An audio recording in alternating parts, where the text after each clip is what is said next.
1 अप्रैल से आपकी salary, tax, online payment और ट्रेन टिकट रिफंड जैसे कई महत्वपूर्ण नियमों में बड़े बदलाव होने जा रहे हैं। यहाँ वे टॉप 10 बदलाव है जो आपको जानने ज़रूरी है। 1. नया वेतन नियम।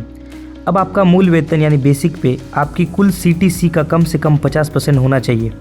इससे आपके PF, EPF और ग्रेच्युइटी में योगदान बढ़ेगा।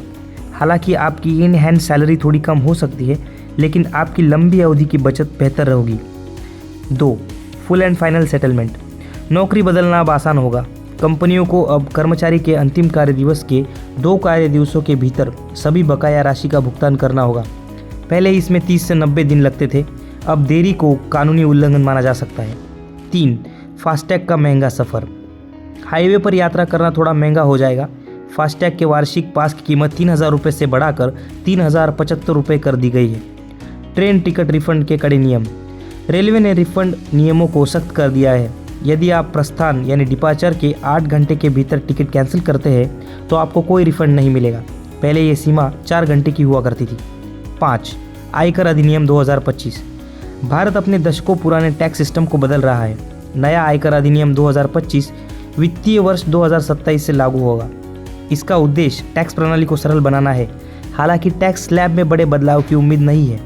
6. HRA क्लेम करना हुआ कठिन। किराए के मकान में रहने वालों के लिए अब नियम कड़े हैं।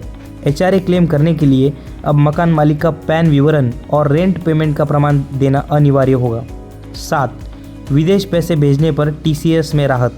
विदेश यात्रा या पढ़ाई के लिए पैसे भेजने वालों के लिए खुशखबरी है।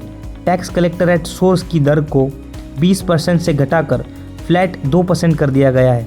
इससे तुरंत नकद का बोझ कम हो जाएगा। 8. सॉवरेन गोल्ड बॉन्ड पर टैक्स। अगर आप स्टॉक एक्सचेंज से गोल्ड बॉन्ड खरीदते हैं तो मैच्योरिटी पर होने वाले लाभ पर अब टैक्स लगेगा। हालांकि सीधे RBI से खरीदे गए बॉन्ड अब भी टैक्स फ्री रहेंगे। 9. जन्मतिथि का प्रमाण। अब पैन कार्ड आवेदन के लिए केवल आधार कार्ड काफ़ी नहीं होगा। जन्मतिथि के प्रमाण के तौर पर कक्षा 10वीं का सर्टिफिकेट या पासपोर्ट देना अनिवार्य कर दिया गया है। 10. सुरक्षित डिजिटल पेमेंट।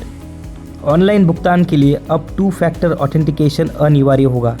इसमें OTP के साथ बायोमेट्रिक्स या पासवर्ड जैसे अतिरिक्त सुरक्षा लेयर का उपयोग किया जाएगा। नए वित्तीय वर्ष में जुर्माने से बचने और बेहतर प्लानिंग के लिए इन बदलावों के अनुसार खुद को तैयार रखें।